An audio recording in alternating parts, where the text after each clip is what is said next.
Some time ago I read in a book the following sentence. It is not the child who is taught about love, but the child who has experienced love that grows into a healthy, happy, well-adjusted adult. This sentence came into my mind when I talked with Susan Hampshire during her short stay in Canberra. Because of the disability which we now know as dyslexia, as a child she was suspected mentally retarded.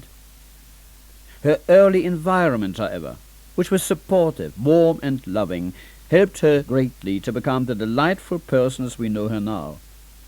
A successful actress of the British theatre, and a person who has done so much work for those children who are also afflicted with dyslexia or word blindness.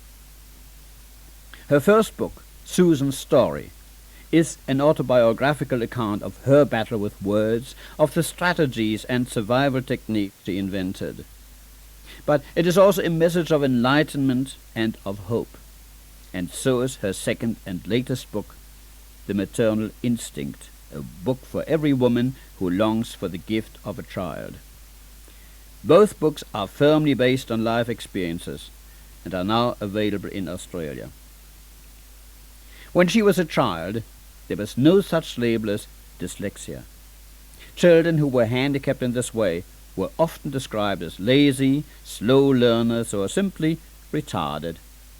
In fact, it may come as a surprise that as late as in 1980, a teacher approached her and said, "This dyslexic thing you say you are, I am a skeptic. Don't believe in it. I teach children and I know the bright ones from the lazy or emotionally disturbed ones. Dyslexia is just laziness or bad teaching."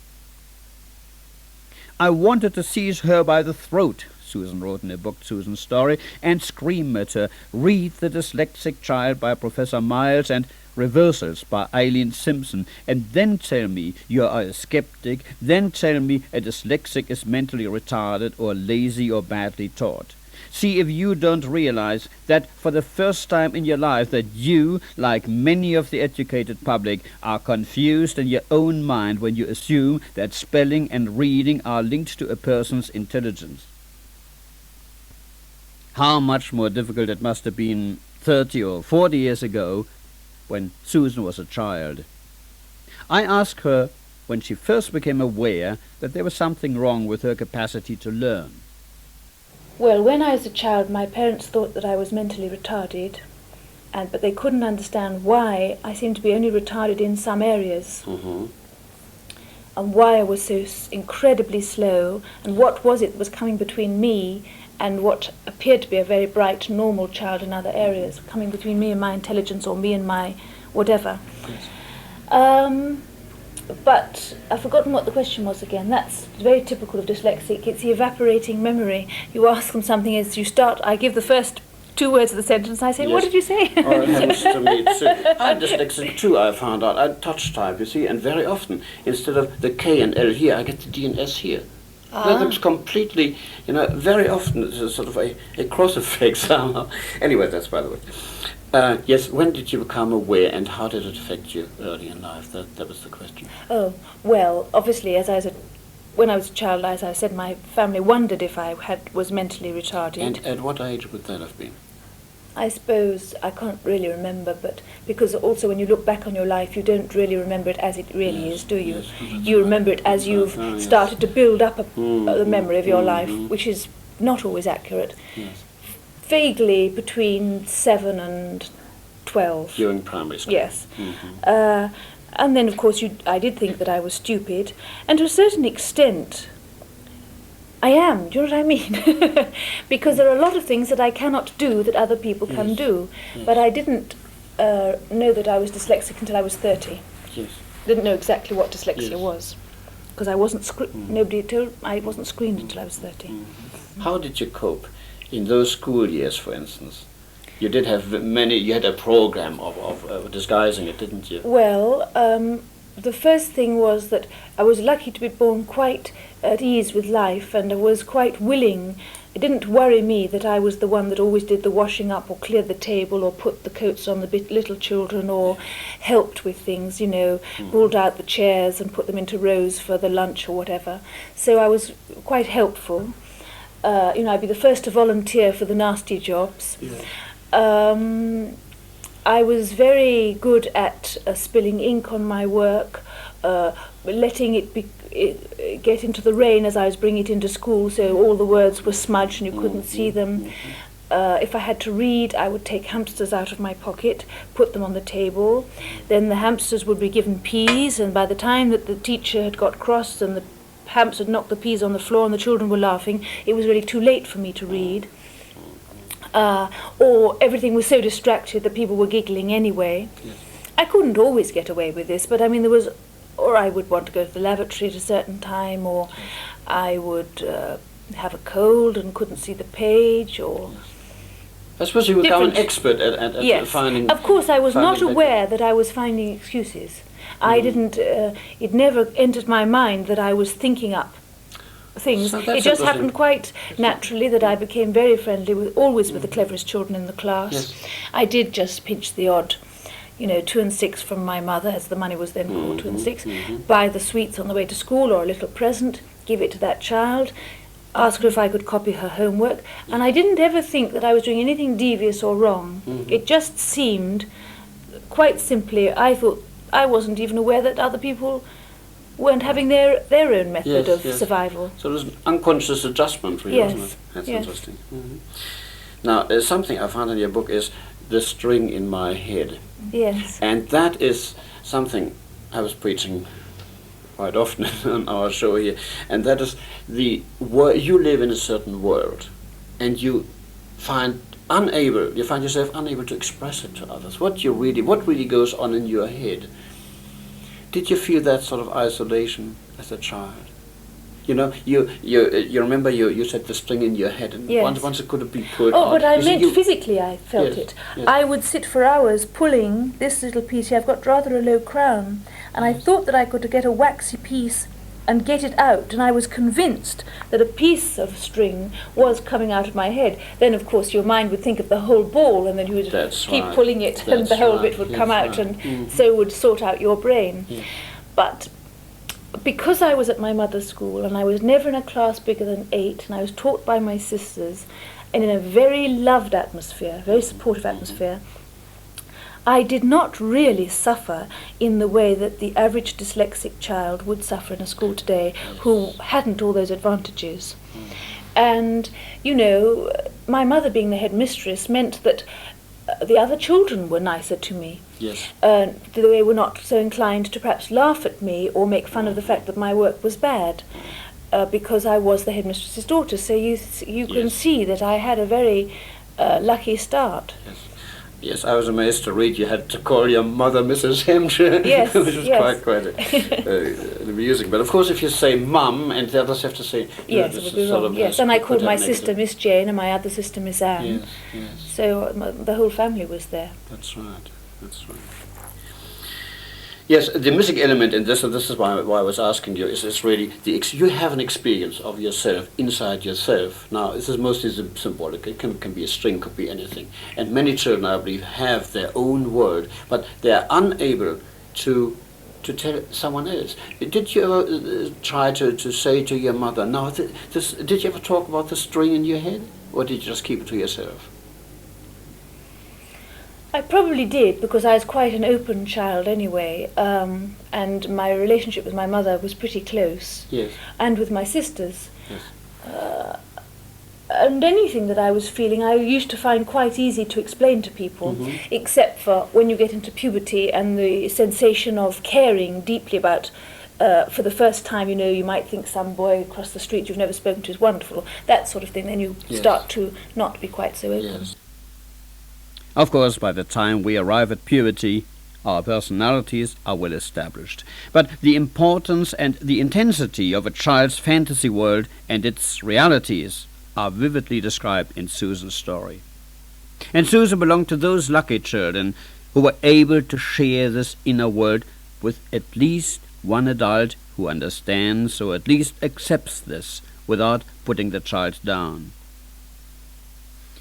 It is much more difficult to define normality than abnormality, and on that topic we continued our discussion. There was somewhere a car accident. No witness except for one man who just walked past but didn't really take much notice. He was asked what he remembered. He said, the car horn is in A flat. That was supposed to be a joke. And I thought, well, yes, it is a joke, but also it is very remarkable because, you see, we all have different abilities and different disabilities. Yes. Now, this man had this particular ability to be able to hear or to recognize this particular note and could say, well, that's A flat, and we would have been able to identify the car. But, you see, now, this is perhaps one example of a genetic programming which is done before we were, at conception virtually. Now, this is one positive, but don't we also have many negative ones? Is it not normal to be perhaps not normal? You mean it's normal to be not normal? Yes. I think it's quite normal, and I used to think when I was a child, I don't understand why they're so upset that I can't read. I was quite upset myself that I couldn't read, but I thought, I know lots of people that wouldn't know how to put pictures on a wall, or which colours to put next door to each other, yes, or how to play the piano, or how to repeat a piece of music and sing it again, or which plants to put together in the garden, or whatever, and yet they were never told, come on, you must learn how to do this. You must be able to put these colours together. Nobody says anything. Yeah. They just say she's not very good at art, or she can't dance, or she's not very good at moving, or she doesn't sing. So, but at the same time, reading tends to be synonymous with one's intelligence and education, and therefore, if you don't read, they think, oh, well, you must be stupid. It is taken as a measure for yes, in a generalized way, isn't it? So that's why you feel pretty frustrated and worried when you don't read. Yes, yes. And also the fact that you're not getting as much information as perhaps the other children around you. Yes, you're missing out on a lot, don't you? Now, the other side, of course, of certain disabilities is, and I'll give an example. Yesterday I went into a supermarket and I wanted to buy some almonds. I came home and I had walnuts. There was a plastic bag, I could see it. However, what is the origin? Now, if you go back, you see, when I was a young kid, I was short-sighted. No one picked it up until just by chance. I picked it up myself, looking through a small concave lens. Are we programmed sometimes in childhood into word blindness? Programmed into it, you mean? By comments, by examples. You're too stupid to read can be very damaging. I think that once you're losing confidence, things get worse. But I don't think the beginning of not reading, certainly as far as people who are dyslexic, who have a specific spelling and reading difficulty, I think that happens because it's the way you're born with your brain not functioning in the normal way. Yes, that came out of one. And therefore, although the embarrassing thing is I'm so dyslexic, I did the diagram and it's on the wrong side. I have noticed. I thought that this is the wrong one. I've only just noticed after 2.5 years. Yes, I noticed. And but you did qualify it later on in the book, I believe, and yes. you said it's the left, Yes, but so that they're going to alter the diagram and get it right. But it's, I yes. kept looking and thinking, well, I meant my left, Anyway, never mind. They're going to put it right. I forgot what we were talking about, and I've gone off of me. Oh yes, I was saying, yes, confidence. Confidence, of course, is the most invaluable ingredient in life, really. Yes. I don't think it really matters how clever you are, but if you're confident, you can get by, can't you? And I think the destruction of one's confidence obviously makes you do everything less well. Yes. There's nothing nicer than being told that you're good. Somebody was being very severe with me the other day about whether or not one should talk to the press, and that degree of lack of confidence, thinking, because my belief always was, if it was constructive and helping people and it was going to air the subject like dyslexia or infertility, I thought it was important that you do it. But this person said, well, all you're really doing is trying to promote yourself, which is the way I'd never thought of it. And it's now made me question every word I say. I'm thinking, perhaps I shouldn't say this, or perhaps I shouldn't say anything at all, which is unfortunate, as I've just come here today to talk about the book. But so confidence is invaluable, really. Virginia Eckstein, who's the originator of play therapy, she puts it beautifully. There's a mainspring in every child, and if that mainspring is allowed really to develop, then you have to, it comes from inside out rather than pushed into the child from outside. But do you think that a certain extent of it is what you're born with, isn't it? Assertiveness? No, your self-confidence. Some of it is the kind of person that you are. Well, the moment you come out of yes. the womb. Primarily, yes. Of course, it's genetic. There's a certain portion. Yes. But I also think there's a large proportion is how the genetic already existing thing now is treated. If it's bent into dysfunctional forms or shapes, or if it's supported into more functional, more positive shapes. Yes, you worry about how much one has destroyed one's children's, or in my case, my son's confidence. You want discipline, and you want them to know that they are cared for, and therefore discipline is one of the best ways of showing that, because you care whether they ride the bike up the wrong side of the street or whatever. That's right, yes. But on the other hand, you can squash their confidence, and a difficult path for all well, the parents, worst in human relations, the way I see it in development, is you have a certain program for your child, but what comes out 20, 30, 40 years later is a completely unknown quantity, isn't it? And very often a single sentence, this is now from clinical experience, very often a single sentence can destroy a person's life, or a single experience. I know, it's so devastating, that, isn't it? That's right. That my sisters, brought up in the same atmosphere as me, will say, but Mummy said at such and such an age this to me, and they are quite different from me, who has been in the same family, same upbringing, who has an optimistic view, but my brother the same, but Mummy did this, that's why I'm like this. And you don't know which bit it is that you've done wrong, do you, at the time? Well, some interesting new things that come out. There's a British psychiatrist called Frank Lake, and he came out to, I think in Melbourne, he gave a lecture, I've got it on tape at home, and he goes into pre-birth experiences. And there was, just to give one example, a pregnant mother had lost her father when she was 3 months, the first trimester. And that future adult now went to Dr. Frank Lake, and he was regressed, and he was talking about waves of sadness coming into my body at that early age, and he was a complete pessimist, worthlessness, all those negative feelings he had been programmed long before he was born. There are many examples, but this is just one of them. That's fascinating. I believe it totally, actually. Yes. I think, and that's why it's such a delicate thing, the thing of in vitro fertilization, the moment of conception is outside the body. That precious moment, it's extraordinary, isn't it? Although I've met quite a few children that are what we call test tube babies, and they appear to be the most lively little happy creatures you could wish to see. But they still have had 3 days. Yes, but there is also a compensating factor here, and that is the parents really wanted the child. Yes. And they give so much more to the child. Yes. You see, I'm a strong and what is they say is, I would do it again. All the ones that I met said, I would do it again.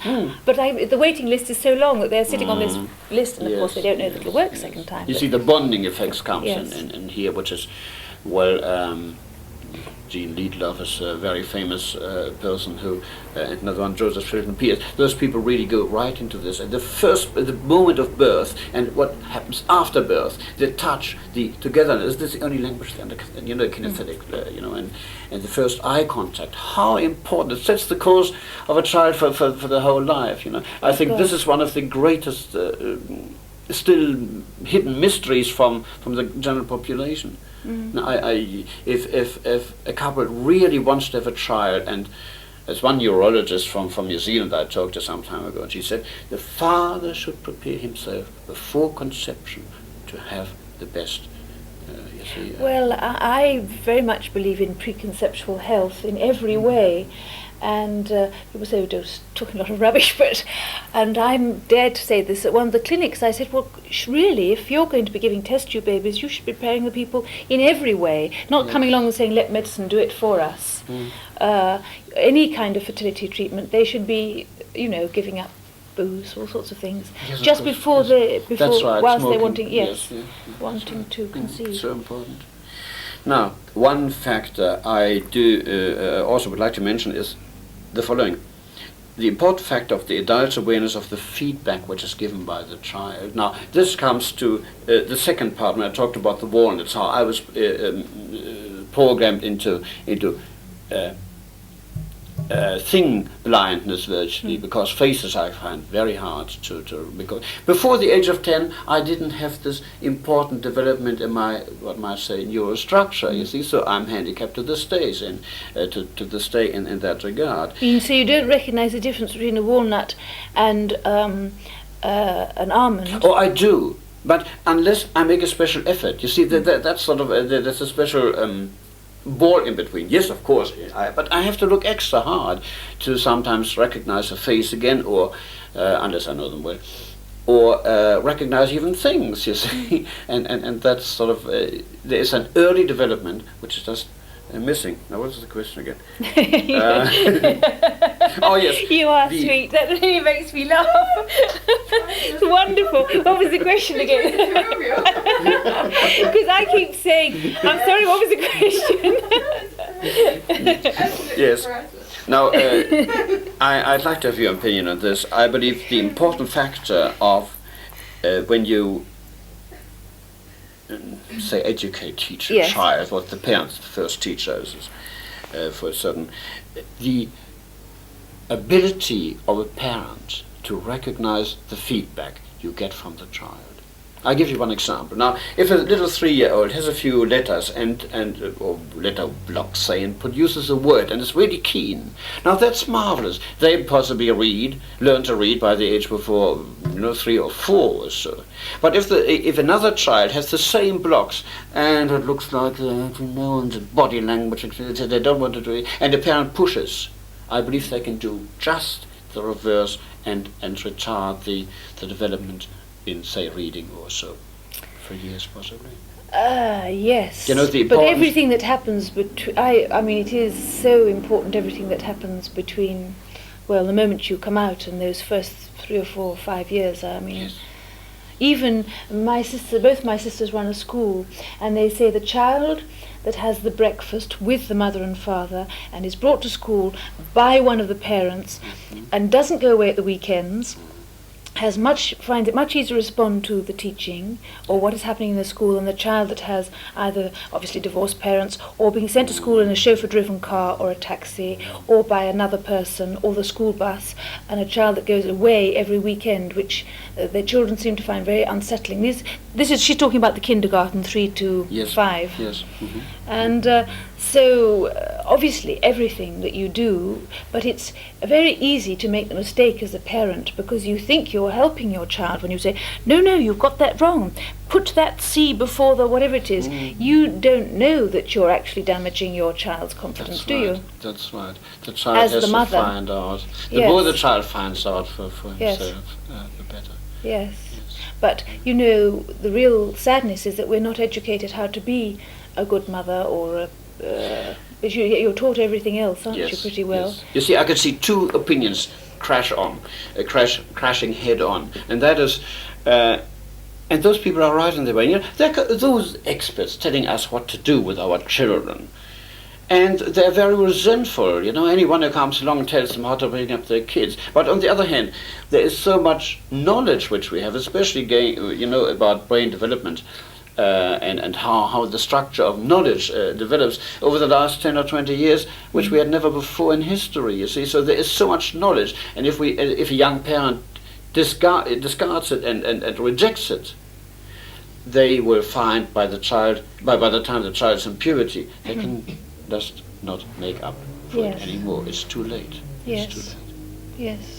And that's the saddest fact. And the parents who need it the most, of course, they wouldn't even listen to this broadcast, they wouldn't read your books, and reject anything which is given. You see, that's a very, very critical sort of factor. Well, because people are led to believe that it's every woman's instinct is to be the perfect mother. Yes. So it is easy for us to think that. On the other hand, knowing too much sometimes is also bad, isn't it? Yes. Because then you deny an instinct. That's right. You get the right balance. Yes, that's right. Very difficult. To learn roles. Now, here again, you explained it adequately in your book. But for those who are unable to read. How did you learn your roles? I mean, this is very often quite a complex process, isn't it? Yes. Well, first of all, if you have any handicap, you realise that you've got to give it much more time than It's somebody much else. extra work. Yes. Yes. So if a scene would normally take 20 minutes to learn, I knew that I'd have to give myself 3 hours. Through experience, I've learned that it's important to learn the meaning first rather than the words. Yes. Because a dyslexic person can read a page and sometimes not have misread any of it, but none of it has been absorbed. Not a single word has gone in. It has meant nothing. At the end of the page, you can close the book. Somebody say, "What was that about?" And you say, "I have no idea."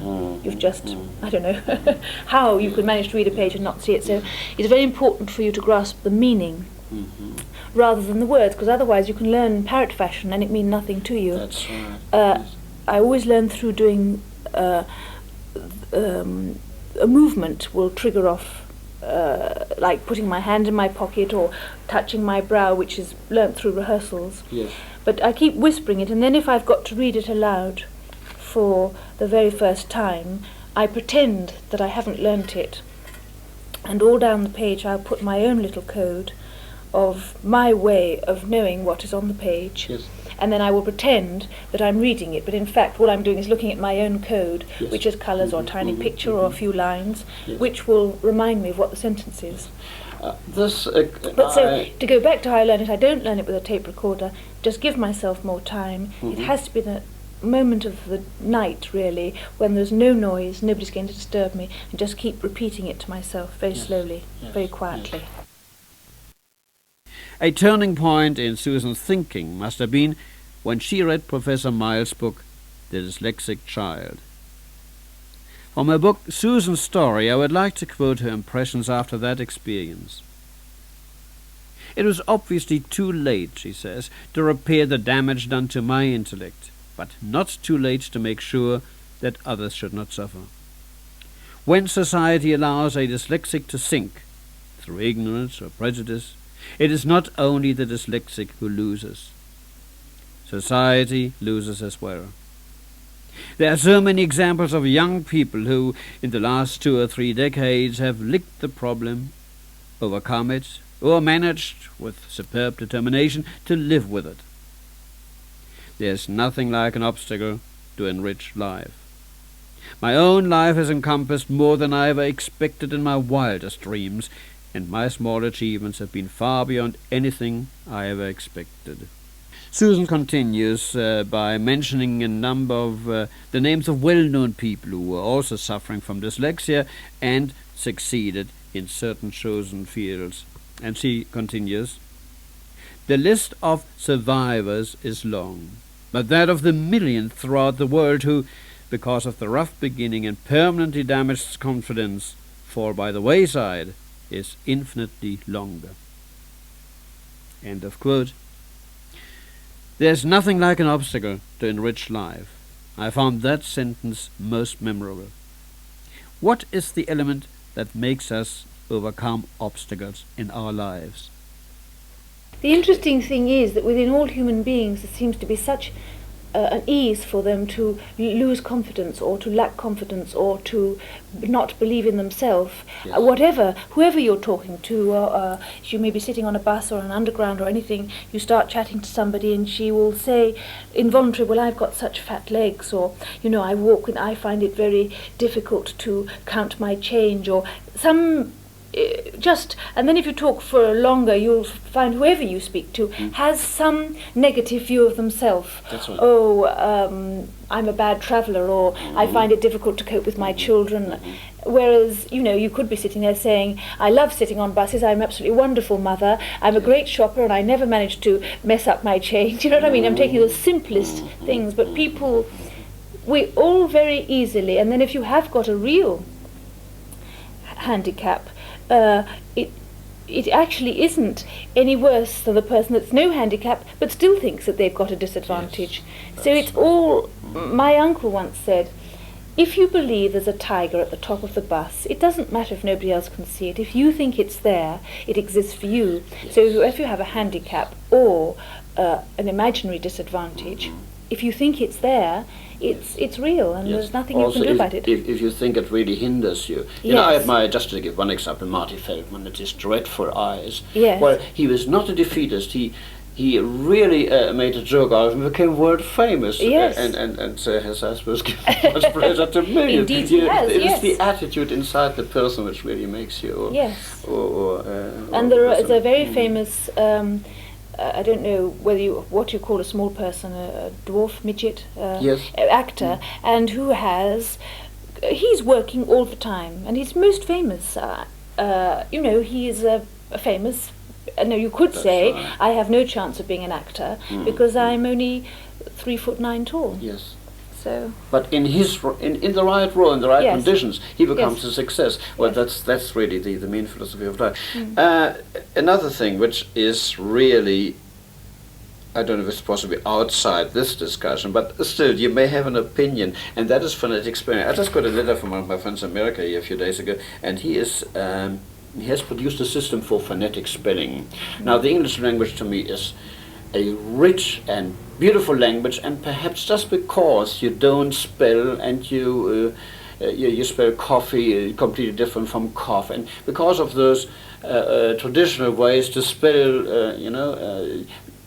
perhaps add something to the richness of the language. But on the other hand, when you have children in school, if you could, an example, highlight, if you could just spell it H-I, light, it would be much easier to learn. Yes. You see, I'm concerned but because... what is interesting is that some children's brain, or the majority of children's brain, automatically can conceive and understand and spell this very convoluted English spelling that we have correctly. Yes. And yet dyslexics or people with spelling difficulties or learning difficulties will write phonetically, instinctively. Yes. But I'm afraid it's already been structured long before we got on this earth, so you've got to... That's right, yes. Well, I would hate can't spell right, R-I-T-E, can you? Yes. Well, I would hate to, when sometimes you do a ShopRite, for instance, R-I-T-E, Yes. to me it's sort of always a bit offensive.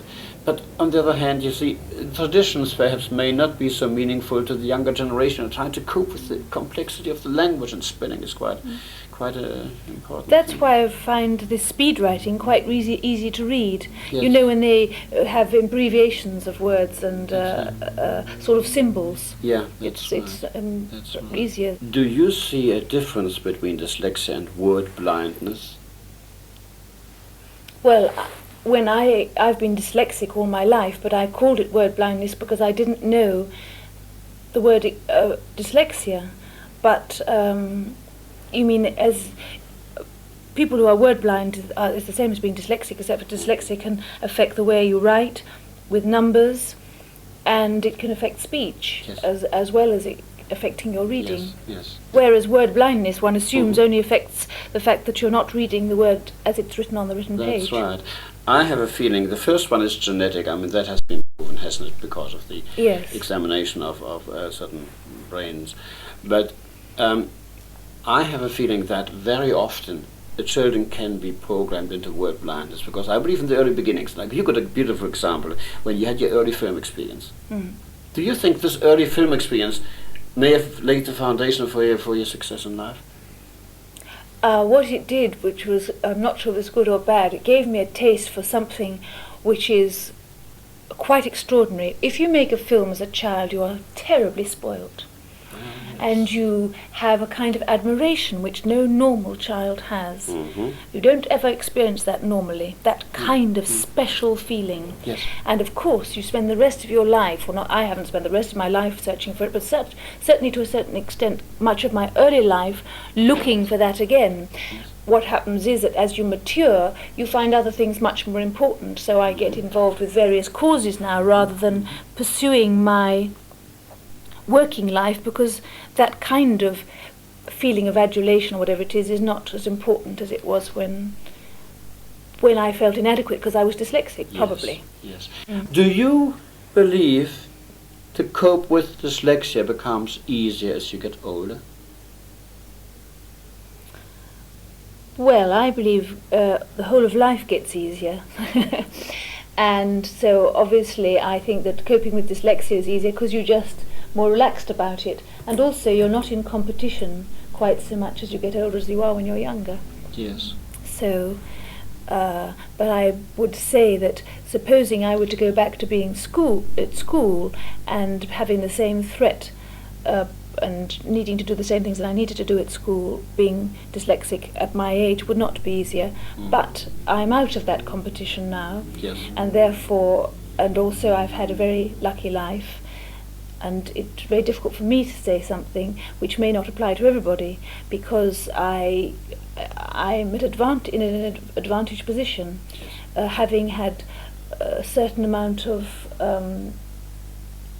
success, I suppose you could describe it. So it's different, isn't it, really, than for perhaps somebody else who is dyslexic and coping with 3 children and still not being able to read the cookery book and reading the medicine bottles incorrectly and driving left instead of right when she was driving the children to the party, and these kind of mistakes with the accounts for running the home and everything. Yes. And everyone else, of course, is intolerant, and if you don't behave exactly, and getting the there's so many telephone people. numbers Oh, that's stupid, so and so, you know, and it's very little tolerance. Of course, worse it is in my experience with young school kids. I think children are very, very cruel amongst themselves. If someone is outstanding, these and certainly when Susan's story came out first, judging by the letters that I had, many adult dyslexics were suffering enormously and as intensely as they had suffered as children.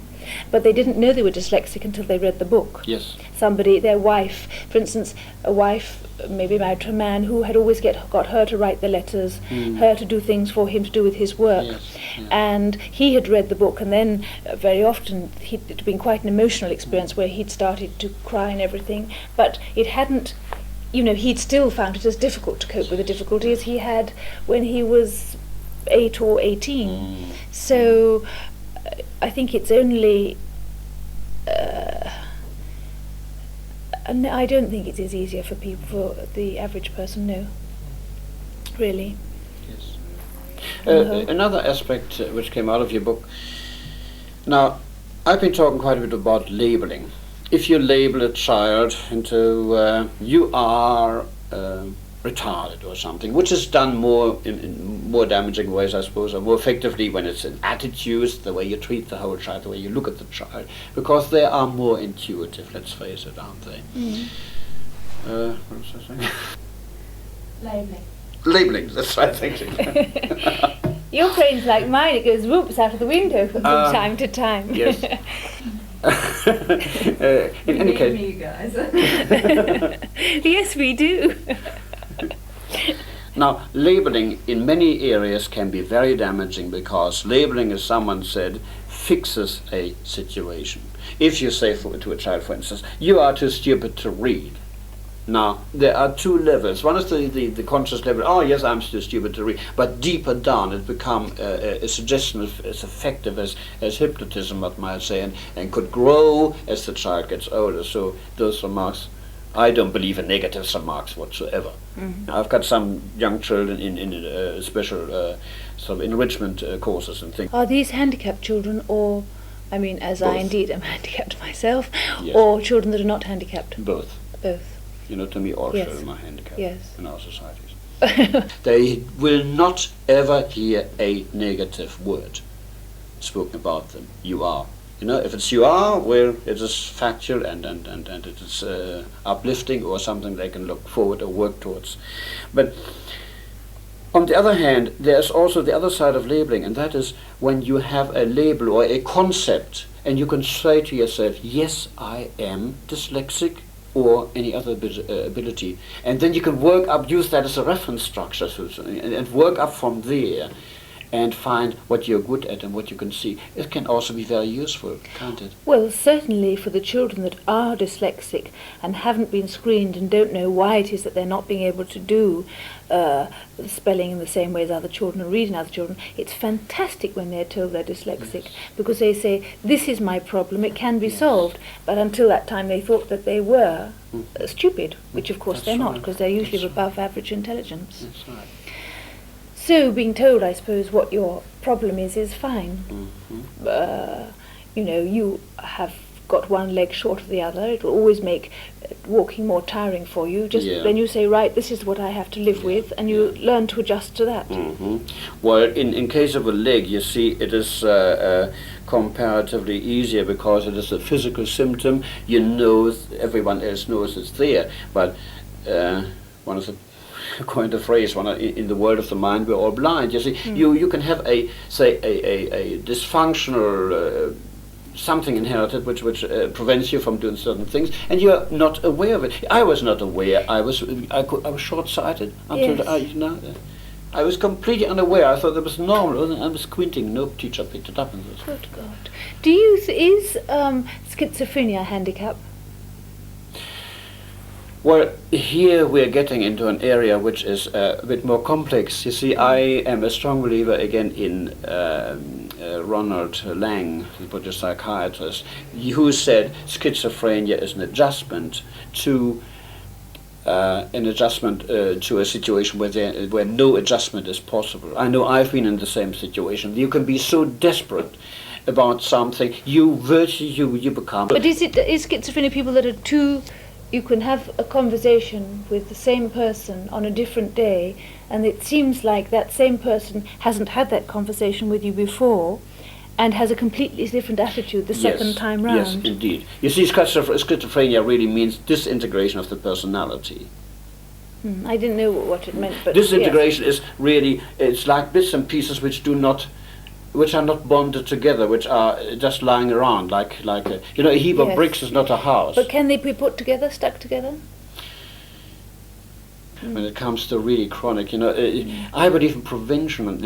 I asked, I mean, I had attended several courses in various psychotherapies years ago. I made, over a certain period, I made a point of asking every one of those clever people, listen, if a child is brought up so-and-so in an optimal, supporting way, what are the chances of that child ever to become schizophrenic or crazy? And the answer in every case was, no, really,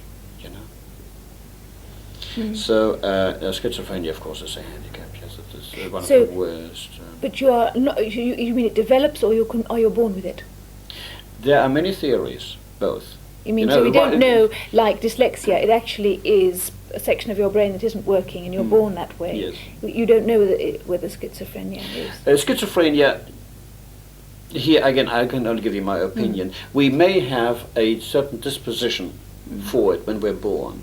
Yes. Perhaps we all have a certain disposition for it, but it becomes a matter of how the environment now bends it further into a dysfunctional state, or lifts it up by supporting, and self-esteem comes into this. I think there's plenty of evidence that the environmental conditions play a great role in if schizophrenia develops or not.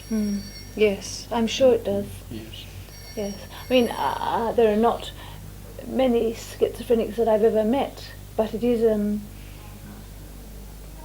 quite unnerving, because you, the other person, not quite sure where you are you? That is right. It is an out of touch with reality situation. Yes. You see, they may promise you something and it doesn't come to anything, and there are various classifications of schizophrenia, and in human relations, and this is where the isolation factor comes in. I talked about earlier. We are way worse than the Stone Age. I really believe that. When I talked about the sling in your head, you have something which you cannot transmit to someone else because there are no words for it. Only the experience can transmit it.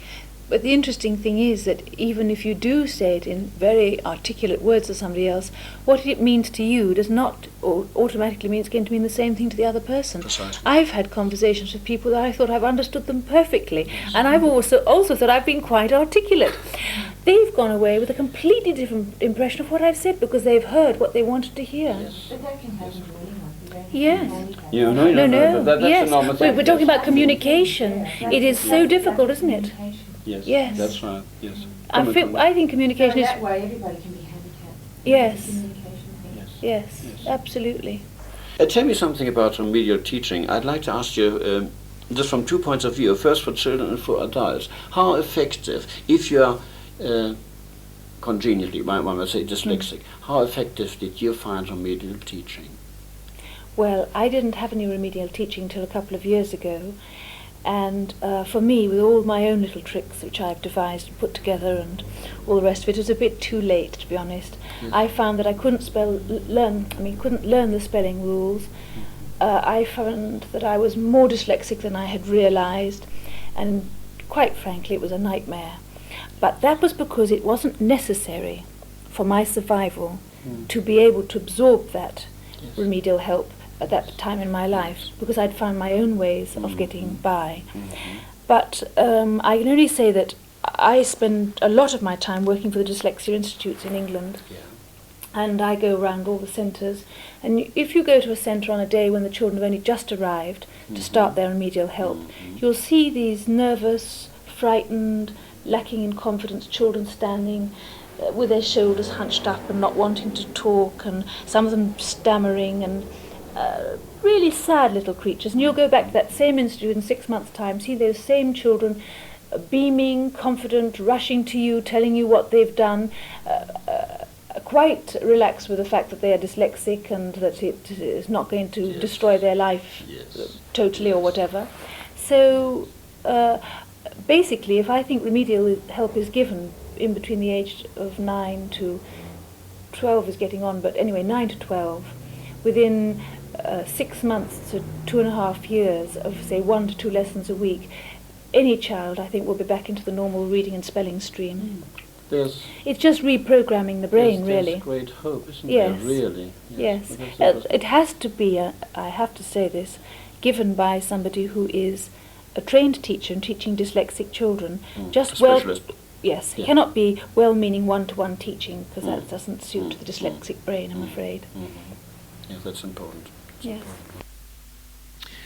So diagnosis is the keynote. But how many school children have not been diagnosed?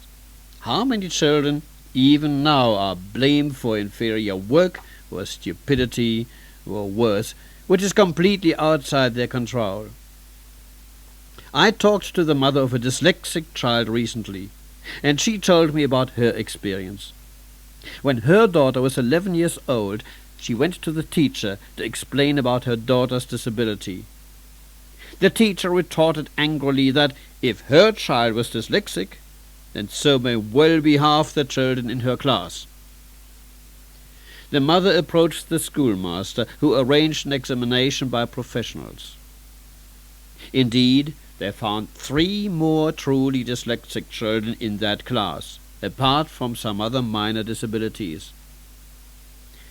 The children have normally no reference, no comparison, no measure for their disability, whereas adults habitually tend to concentrate much more on shortcomings and overlook the abilities and potentials the youngsters may possess or be able to develop.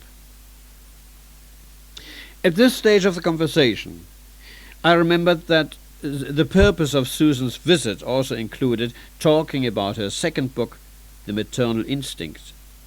The aims of this book is totally different from anything we had talked about so far. A note from inside the book explains it as follows, and I quote, "Part of the proceeds of this book is going to Population Concern, the organization which does so much to help world population problems. Population Concern's aim, every child a wanted child, is very much in line with the sentiments of this book.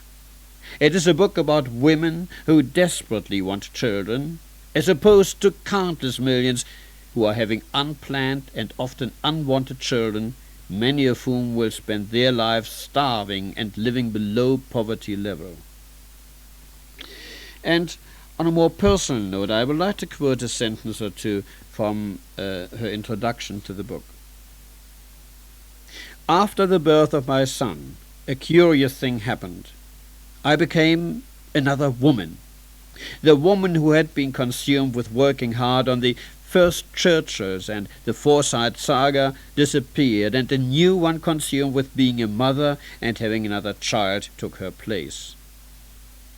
I sat at the Canterbury hospital bed, elated beyond all my dreams, assuming that within a few years I would experience the same joy again. I did not know then that the path before me would be so difficult, and that never again would I produce a surviving child. And so the last few minutes available to us we devoted to this, her second book, The Maternal Instinct, a book for every woman who longs for the gift of a child. I had noticed that one chapter dealt with the paternal instinct. I'd like to just come briefly to something which I found in your second book here, The Maternal Instinct. I had such a great feeling, such a great sympathy for this chapter where you talked about the paternal feelings, and I suppose most men don't have it or deny it or have been programmed into it's women's stuff type of thing. And I've also met many fathers who really are so much interested and so beautiful with their kids. So that was to me. I think in infertile couples, the man is as desperate, one hates to use the word, as desperate for that child as the woman. Yes. I think a man who has got the children doesn't experience that thing because the child is there, and therefore you don't have any need to express it.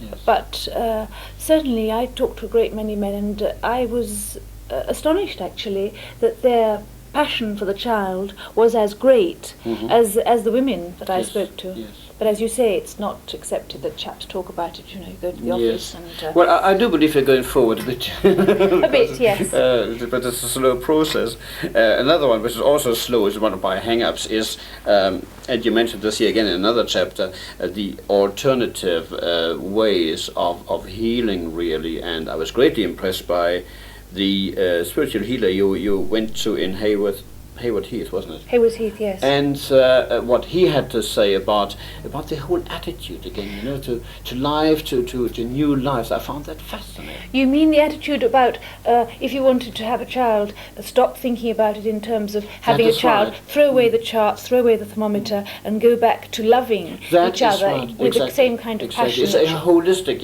It is instead of sort of the narrow-minded, as you also put it somewhere, or someone put it for you rather, lying in bed with a chart and artificial, I mean, when there's no other way, fine and good, but also when you completely relax and you let yourself go. The tragedy is, it is very difficult for a woman once she has become desperate to have a child to stop thinking about it, and even so, therefore, there won't ever be sex without her in her mind thinking, is this going to be conception?